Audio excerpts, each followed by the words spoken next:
Hello प्यारे student, कैसे हैं आप लोग। उम्मीद करता हूं सभी प्यारे स्टूडेंट अच्छे होंगे। सभी प्यारे स्टूडेंटों को जय जोहार। तो फाइनली स्टूडेंट्स, बात करेंगे अपन इस वीडियो में आपके उच्च प्राथमिक प्रमाण पत्र परीक्षा 2026 प्रश्न पत्र कक्षा 8वीं और विषय यहाँ पे आपकी गणित। तो जो क्लास 8 वाले स्टूडेंट्स हैं कक्षा 8 के लिए, उनके लिए ये वीडियो रहेगी। इस वीडियो में आपके जो विषय गणित के जो क्वेश्चन आंसर हैं वो अपन इस वीडियो में कवर करेंगे। और आपका एग्जाम 17 मार्च को है, तो एक बार एग्जाम से पहले, परीक्षा से पहले आपको कंप्लीट वीडियो देख के जाना है। इस वीडियो में टोटल 20 प्रश्न हैं, ठीक है।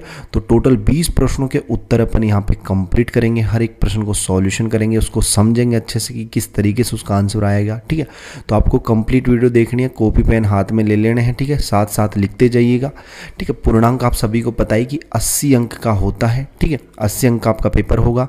समय आपका 3 घंटे। अनुक्रमांक अंकों में लिखने हैं, इधर शब्दों में शाला का नाम, विकास खंड, संकुल का नाम, जिला, ठीक है। तो देखिएगा, क्वेश्चनों की बात करते हैं। उससे पहले मैं आपको बता दूं, अगर चैनल को आप लोगों ने सब्सक्राइब नहीं किया तो सबसे पहले तो आप लोग चैनल को सब्सक्राइब कीजिए। बेल का जो नोटिफिकेशन है उस पर ऑल पे सेट कीजिए, ताकि इसी तरीके से जैसे नेक्स्ट वीडियोज अपलोड होगी ना आपके अदर सब्जेक्ट्स के, तो उनके नोटिफिकेशन आप तक पहुँच पाएँ, ठीक है। तो चैनल को यार सभी बच्चे सब्सक्राइब करेंगे। देखो, क्वेश्चनों की अपन बात करते हैं, ठीक है। सबसे पहले यहाँ पे वस्तुनिष्ठ प्रश्न आएंगे स्टूडेंट्स, आपके 15 अंक के रहने वाले हैं, ठीक है। जिनमें देखो, पहला प्रश्न यहाँ पे है, सही विकल्प चुनकर लिखो। सही विकल्प चुनकर यहाँ पे लिखना है।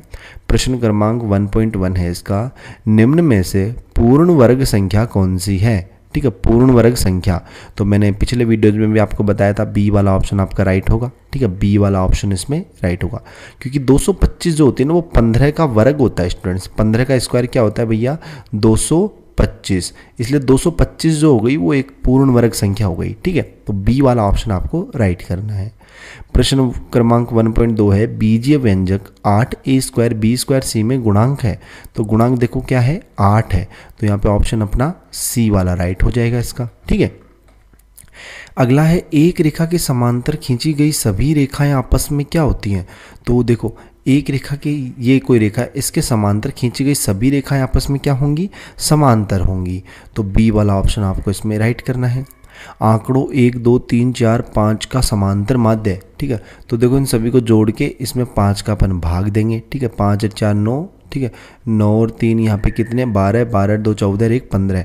15 में अगर आप लोग 5 का भाग दोगे तो इसका माध्य कितना आ जाएगा, 3 आ जाएगा, ठीक है भाई। माध्य का मतलब क्या होता है, आंकड़ों का योग बटे आंकड़ों की संख्या। तो आंकड़ों का योग 15 था, बटे आंकड़ों की संख्या 5 थी, भाग दिया तो 3 आंसर आया, ठीक है। आगे देखो, अगर किसी प्रश्न में किसी प्रकार का कोई डाउट हो वो आप लोग कमेंट बॉक्स में बता देना, ठीक है। हर एक प्रश्न को अपन समझेंगे। बस आपसे एक छोटी सी रिक्वेस्ट है, चैनल को जरूर सब्सक्राइब करना है यार आप लोग, ठीक है। देखो, वैसे तो अपने 4 के 100 कंप्लीट हो चुके हैं, तो क्या आप अपनी ईयरली एग्जाम में जो वार्षिक परीक्षा इसमें क्या अपने 5 के 100 करवा सकते हो। अगर आप चाहे तो करवा भी सकते हैं, तो जरूर कीजिएगा। देखो, प्रश्न क्रमांक 1.5 है, किसे ज्ञात करने के लिए आंकड़ों को आरोही या अवरोही क्रम में व्यवस्थित करना होता है, ठीक है। तो किसे ज्ञात करने के लिए, तो भैया यहाँ पे आपका राइट आंसर हो जाएगा सी वाला ऑप्शन, बहुलक को, ठीक है।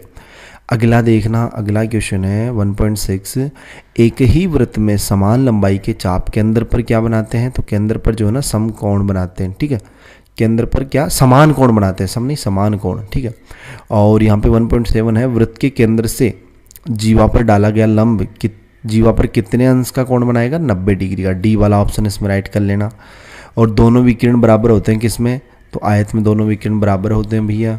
फिर अपना नेक्स्ट है, त्रिभुज के तीनों अंतःकोणों का योगफल होता है 180 डिग्री भैया। बी वाला ऑप्शन राइट होगा इसमें। बट्टे यानी छूट की गणना किस मूल्य पर की जाती है, अंकित मूल्य पर की जाती है भैया। चाय पत्ती के डिब्बे में कितने फलक होते हैं, 6 होते हैं भैया।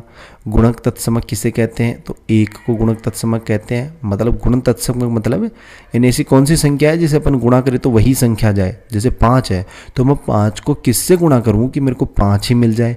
तो आपको भैया आप एक काम कीजिए, 5 को जो है 1 से गुणा कर दीजिए तो आपको 5 ही मिलेगा। तो बिल्कुल, तो 1 जो होती है ना वो गुणक तत्समक होती है।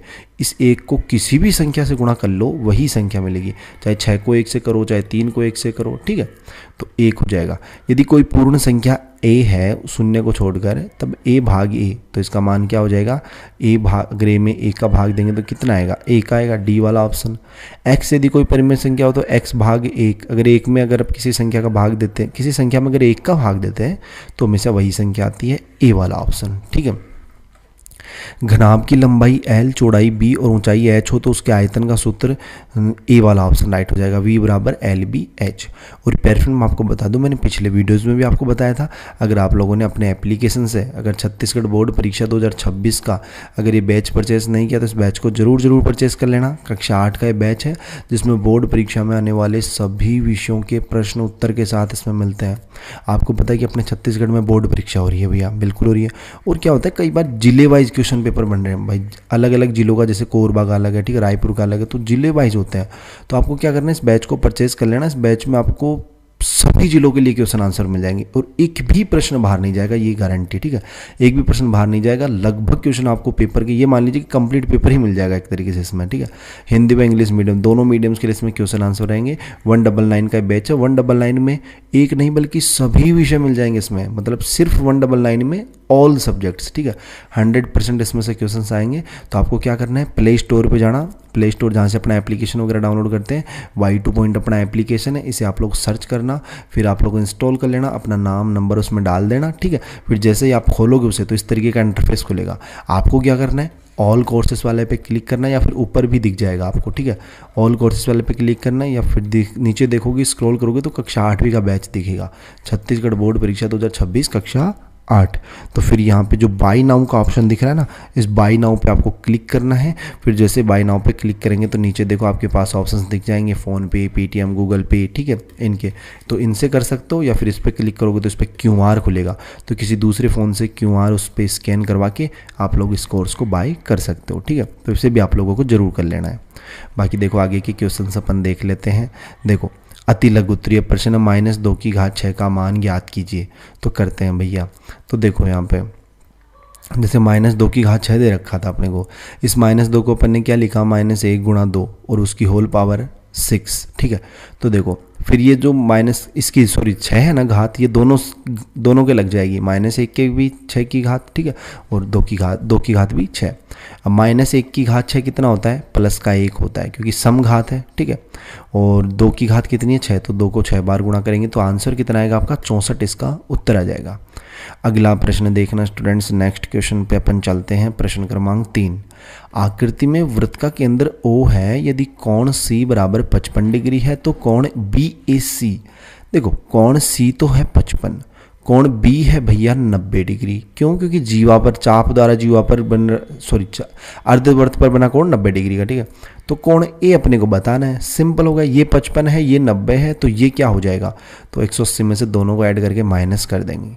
देखो लिखो यहाँ पे कि दिया है कोण C 55 डिग्री, कोण B 90 डिग्री। क्यों, क्योंकि अर्धवृत्त पर बना कोण 90 डिग्री का होता है।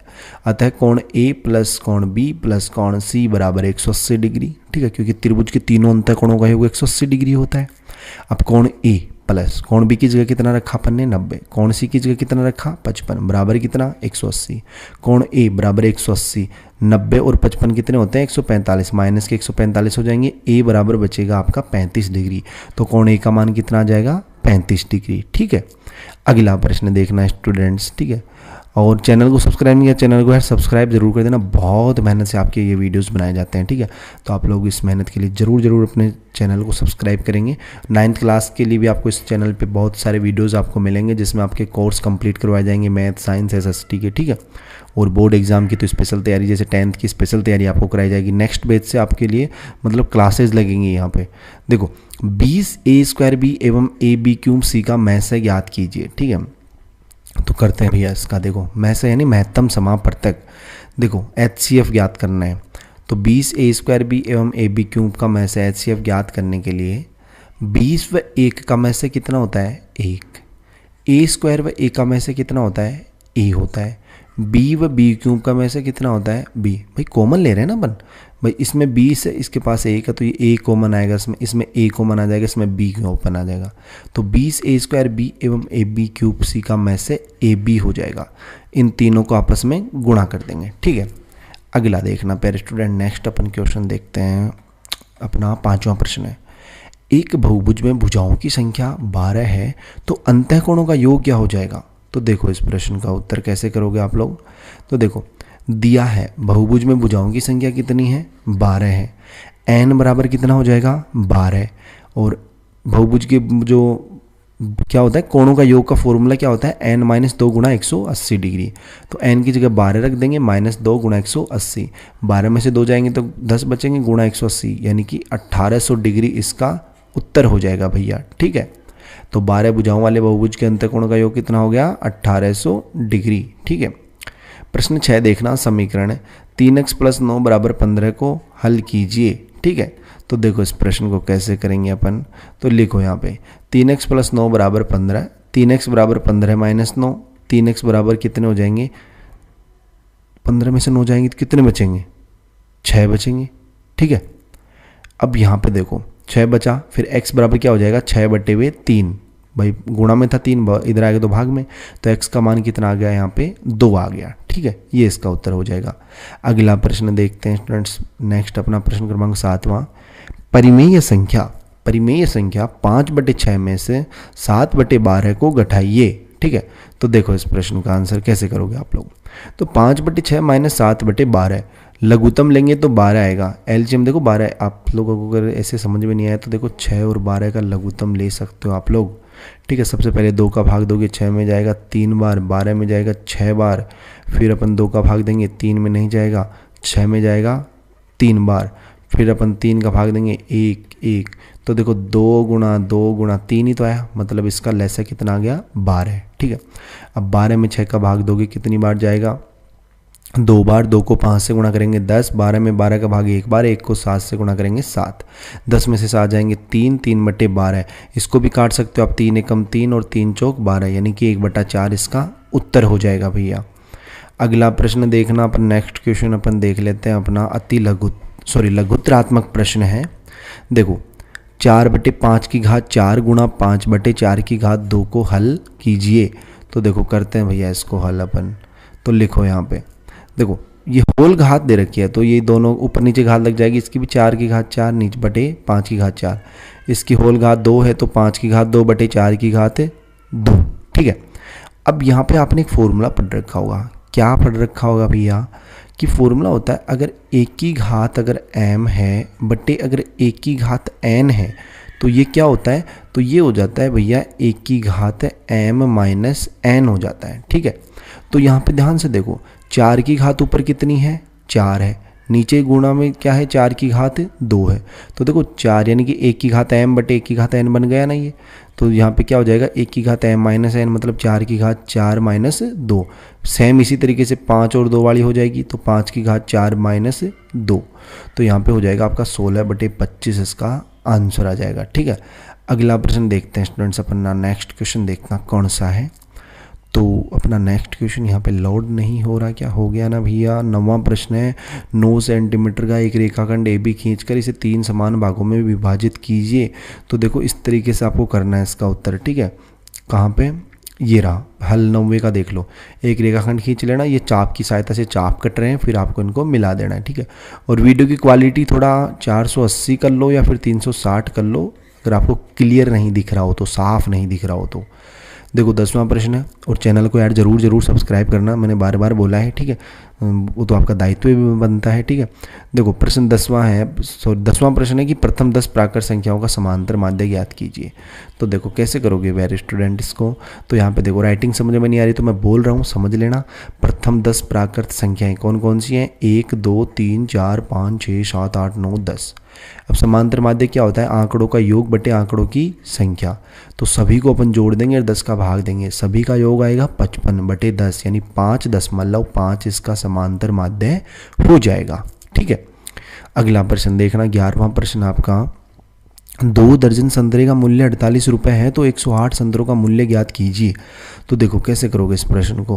तो इस प्रश्न को ऐसे करना भैया कि दिया गया है 2 दर्जन संतरे का मूल्य 48 रुपये है, तो 1 दर्जन में कितने संतरे होते हैं 12 दर्जन, तो 2 दर्जन में कितने होंगे 24 संतरे, 24 संतरों का मूल्य कितना है 48 रुपये।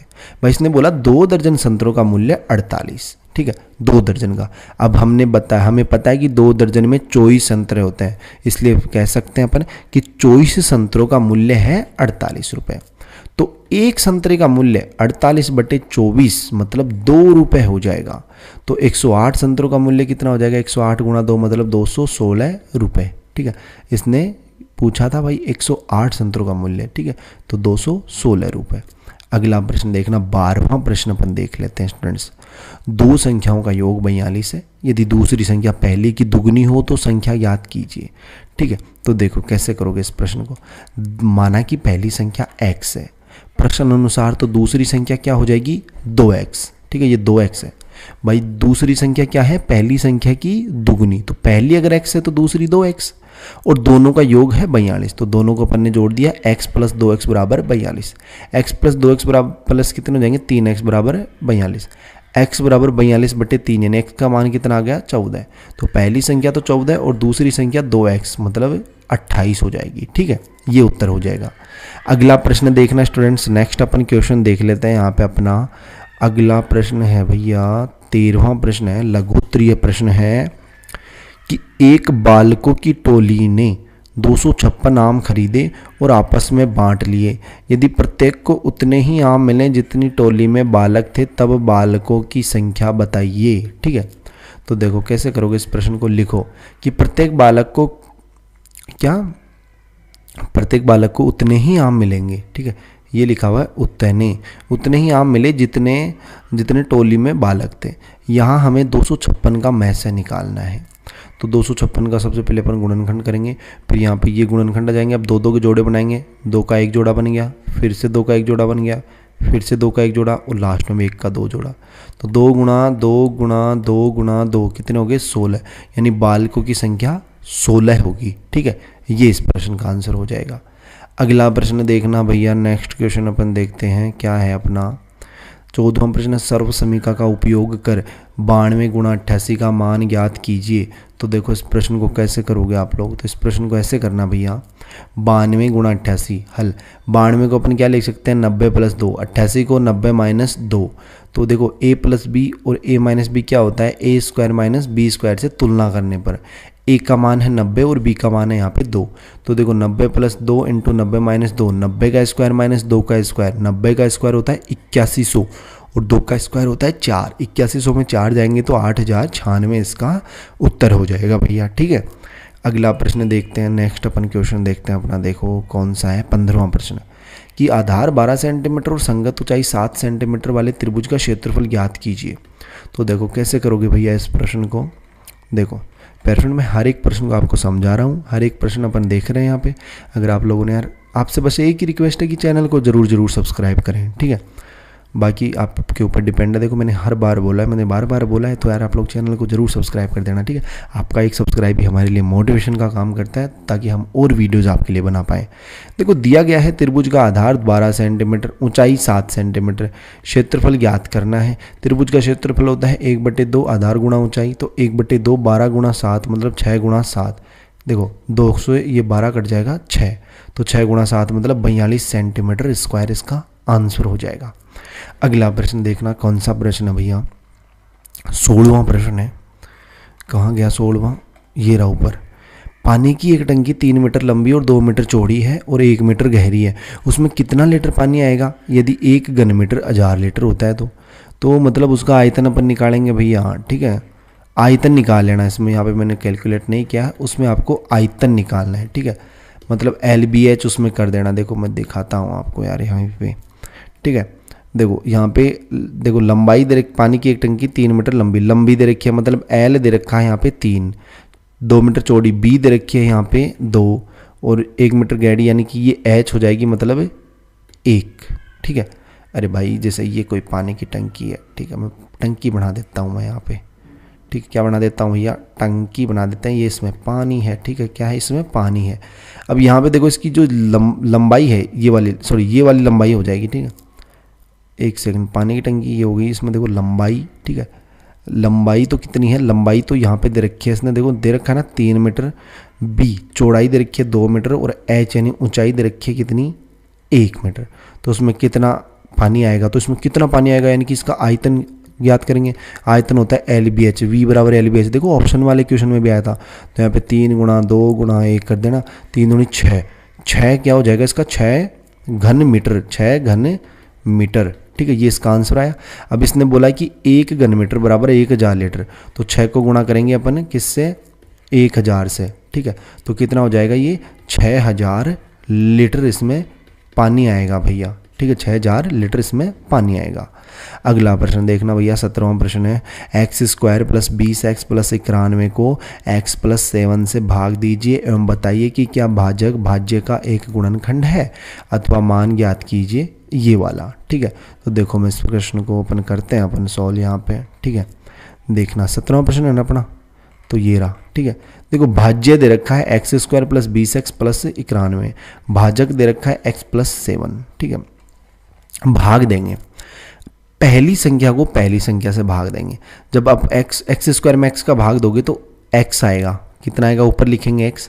अब इस x को इन दोनों से गुणा करेंगे, तो देखो जब x से गुणा होगा तो एक्स स्क्वायर, और प्लस 7 से गुणा होगा तो प्लस का 7x। अब चिन्ह चेंज कर देंगे, ये प्लस का था तो माइनस का हो जाएगा, ये भी प्लस का था तो ये भी माइनस, ये दोनों तो कैंसिल हो जाएंगे। 20 में से 7x जाएंगे तो कितने बचेंगे 13x।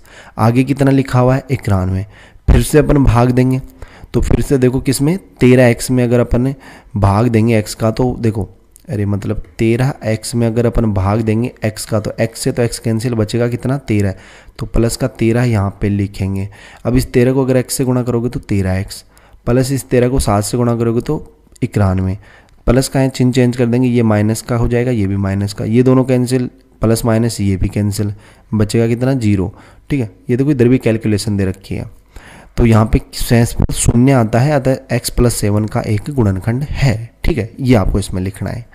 18वां प्रश्न देखते हैं भैया, 18वां प्रश्न। 18वां वीडियो बहुत ही लेंथी हो रही है, आप लोग कमेंट में बताना कि आप कंप्लीट वीडियो देख रहे हो क्या पता। मैं देखो मैंने पिछले वीडियो में क्या किया था कि मैं एक ही वीडियो में कंप्लीट सॉल्यूशन तभी करवाऊंगा जब आप लोग चैनल को सब्सक्राइब करेंगे और कंप्लीट वीडियो देखेंगे, ठीक है। इसी तरीके से अगर आपको ऑल सब्जेक्ट्स के वीडियोज़ चाहिए ना, कंप्लीट एक ही वीडियो में कंप्लीट सॉल्यूशन सभी प्रश्नों के, तो आपसे इस निवेदन है कि आप लोग चैनल को जरूर सब्सक्राइब करें, तभी अपन एक वीडियो में देखेंगे, ठीक है।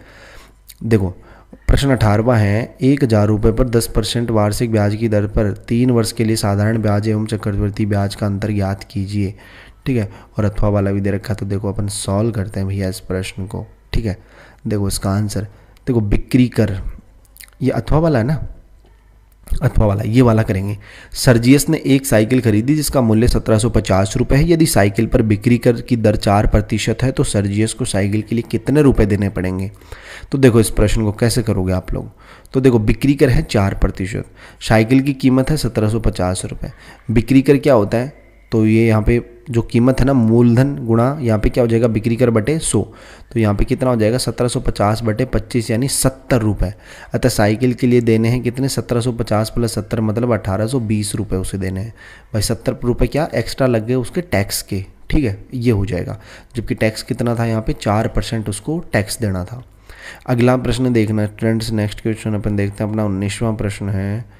दीर्घउत्तरात्मक प्रश्न, चतुर्भुज ABCD की रचना कीजिए जिसमें AB बराबर 5 सेंटीमीटर, BC बराबर 4 सेंटीमीटर, CD बराबर 4.5 सेंटीमीटर, AD बराबर 3.5 सेंटीमीटर तथा विकिरण AC बराबर 6 सेंटीमीटर हो। तो रचना के पद भी लिखने हैं और इसके अथवा हमें दे रखा कि चतुर्भुज ABCD की रचना कीजिए जिसमें AB बराबर 4 सेंटीमीटर, AD बराबर 3.5 और DC बराबर 5 सेंटीमीटर, ठीक है।